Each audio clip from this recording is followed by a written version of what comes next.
Next, we have a legal discussion with Mr. Fitzgerald Lewis and Mr. Ali Azhar, attorneys at law from the Law Office of Lewis and Associates, Falls Church, Virginia. Namaste viewers, this is Fitzgerald Lewis and Ali Azhar from the Law Offices of Lewis and Associates in Falls Church, Virginia, and you are watching us on Sagarmatha Television program. Ali, what are we discussing today? Mr. Lewis, I wanted to talk about a little something different on this particular segment. We do a lot of asylums out of Nepal and other countries, and typically the grounds for claiming asylum are fairly straightforward: political persecution or religious persecution or whatnot. One of our, somebody I know raised a very interesting question. A lot of people, I don't know if that's certainly true for Nepal, but let's say in China are part of the Communist Party or part of the military just because that's a national requirement.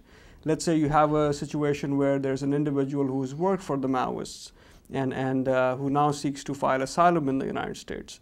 What implications can an individual who's seeking asylum in the United States, who has been part of a party or an organization that has been known or has been designated either as a terrorist organization or an organization that has committed harm to humanity? I mean, does that preclude that individual just because they were forced to participate in that and be members of that to have an asylum claim? Well, this is an interesting question because that is also being considered, whether when you're a child, you're forced, you're picked up, you put into a camp without your consent, and whether that is okay. That's a question that still remains unresolved, because the law is clear that if you have been a member of any organization that basically says that you can use threats or violence to intimidate other people or to suppress freedom of speech, you cannot get asylum in the United States. That is what the law is.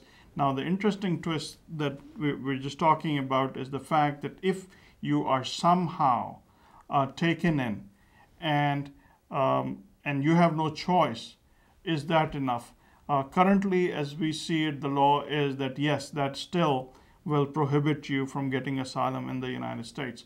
Now, is it right? That's yet to be seen. It has to go through the courts, so we will figure out where it will end up. But more interesting thing is, let's say a Maoist person comes to me, I'm sitting in Nepal, and he says, "Sir, you're a really nice person. You have been involved in the community. Please give us 100,000 rupees or 1 lakh rupees or 10 lakh rupees.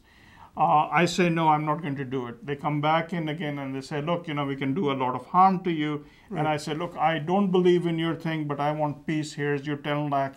And then I run to the United States. Can I file for asylum in the United States after giving money only to save myself from this? The answer is no.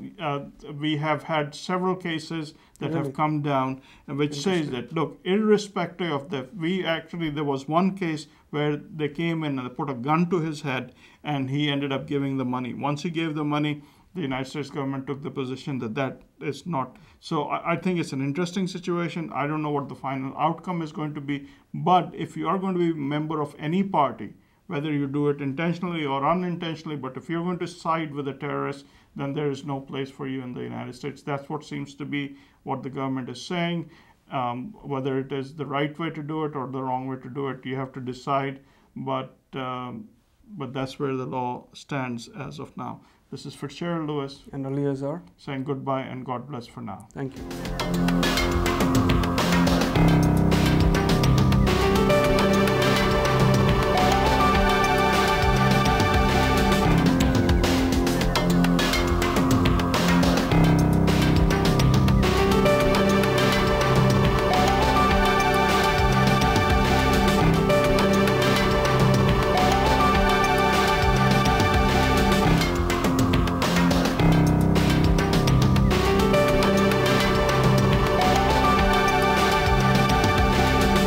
Adventures in Nepal.